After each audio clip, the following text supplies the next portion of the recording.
Hey grade 8s, welcome to lesson 7.2, the physical landscape. How might a society's worldview influence its ability to adapt to its physical geography? We will learn about all that and more in this lesson. So stick around and let's learn something.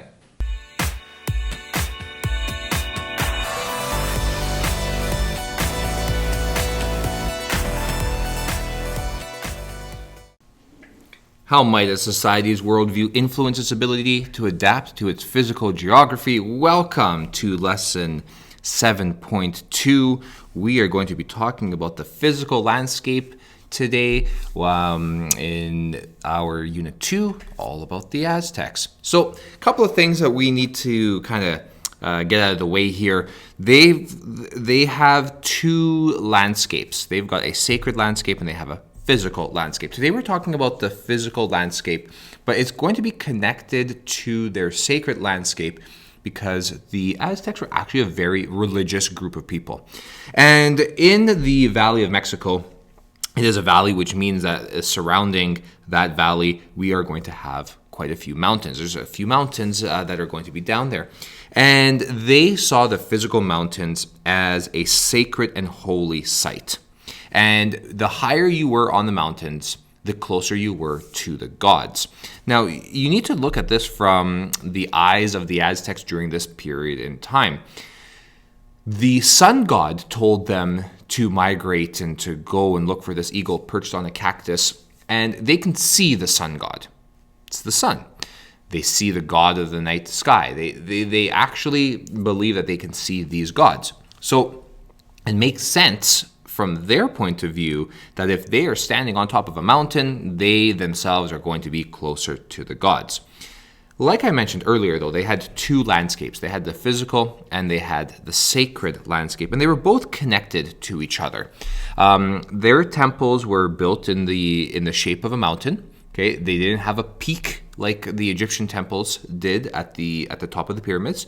Their pyramids were flat at the top, where they would have their altars, where they would then do their sacrificing for the sun god.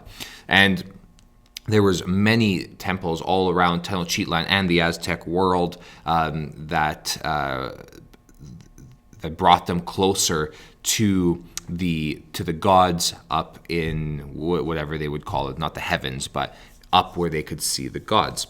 The mountains are a very powerful part of our society. The Aztecs, mountains are very powerful. If you think of our mountains that we have, what it provides people, you'll see that, mountains are important to us too.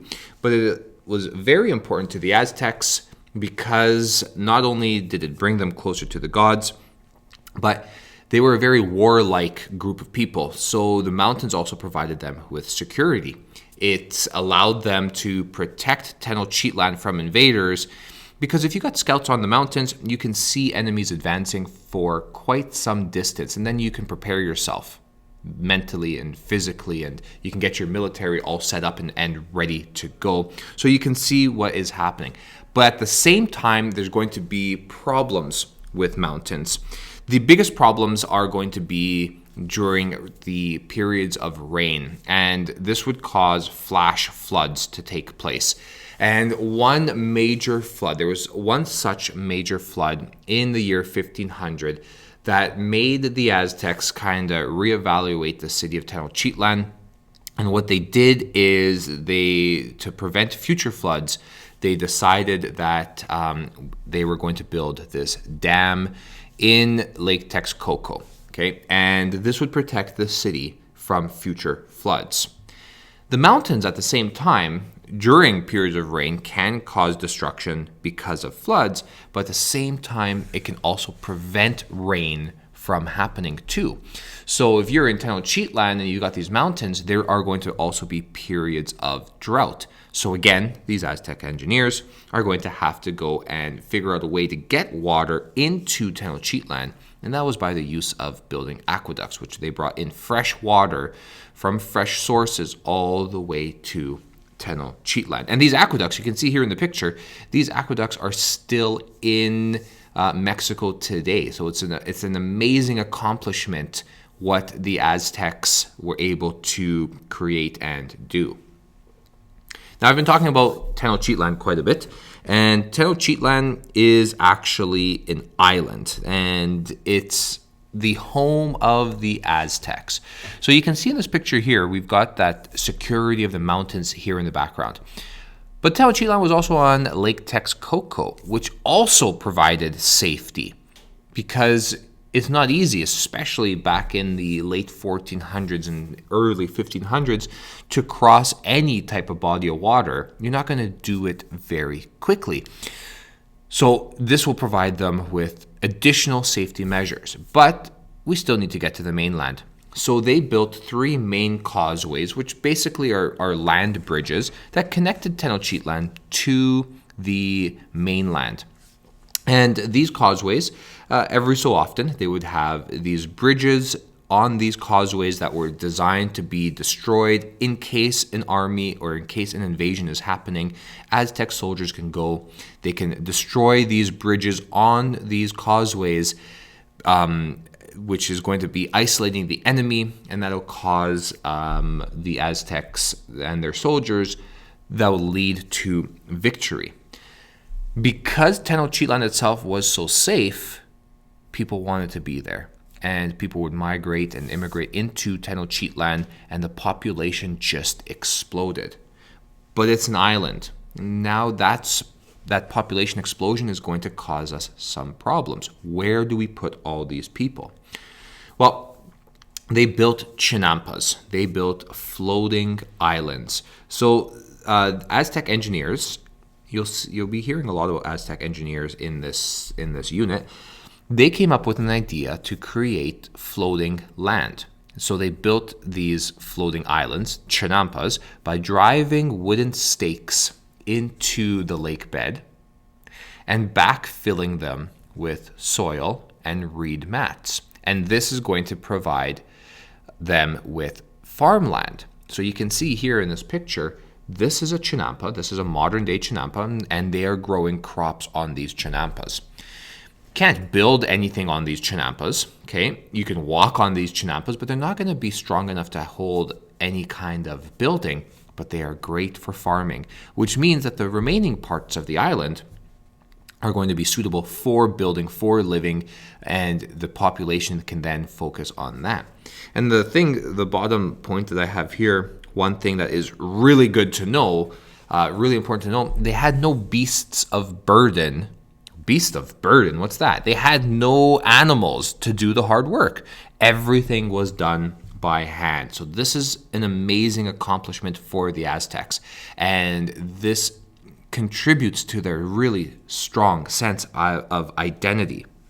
The Aztec engineers and the Aztecs as a whole were determined to live on this island of Tenochtitlan. You can see it here on the map.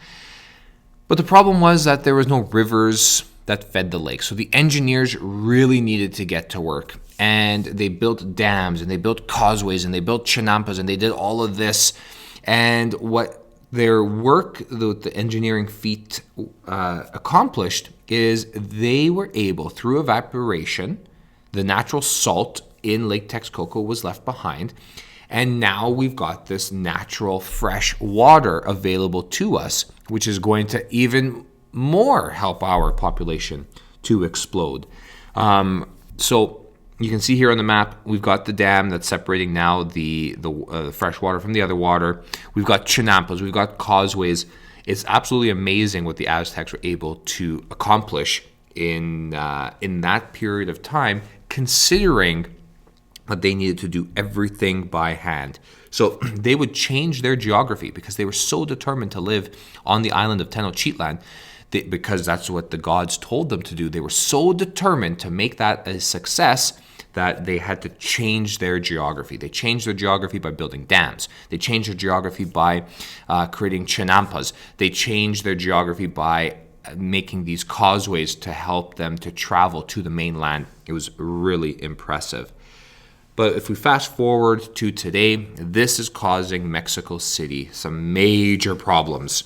Spoiler alert, the Spanish make their way into Tenochtitlan and destroy the city I'm sorry if I ruined the unit for you, but I'm pretty sure most of you knew the outcome of our story.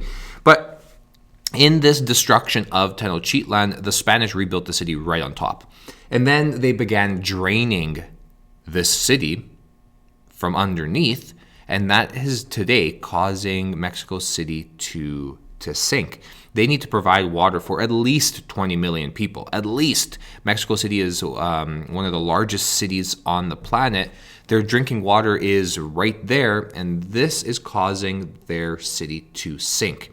And you can see on the picture here, I'm guessing this is a church, and it's a little lopsided because they're draining that city from the water that's underneath. And